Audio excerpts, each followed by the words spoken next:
कोणी किती शिव्याशाप दिले हे जग लक्षात ठेवत नाही.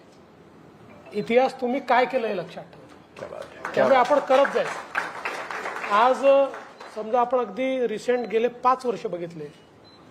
5 वर्षात माझ्यावर टीका करणारे, माझ्याबद्दल वाटेल ते बोलणारे, यांना आता कोण लक्षात ठेवत आहे? मी काय केलं तेच लोकांच्या लक्षात आहे.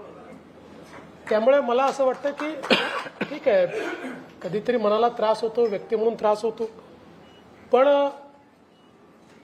त्याचा विचार न करता आपलं काम हे आपण करत राहिलं पाहिजे. आणि खरं म्हणजे याची प्रेरणा जर कोणाकडनं घ्यायची असेल तर ती आपल्या देशाचे प्रधानमंत्री माननीय मोदीजींकडनं घ्यावी. संयम काय असतो तर त्यांच्यावर गुजरातमध्ये ज्या घटना झाल्या त्यानंतर माध्यमांनी देखील पातळी सोडून टीका केली, नेत्यांनी पण केली. 2002 पासून 2014 पर्यंत त्यांनी कधी उत्तरच दिलं, टीका सहन करत राहिले.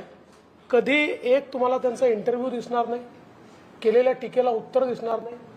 तर त्यांनी आपल्या कामातनं अशी परिस्थिती निर्माण केली की 2013 साली देशातला एकूण एक व्यक्ती असं म्हणत होता की या देशाला परिवर्तन पाहिजे आणि ते परिवर्तन देण्याची क्षमता मोदीजींमध्ये.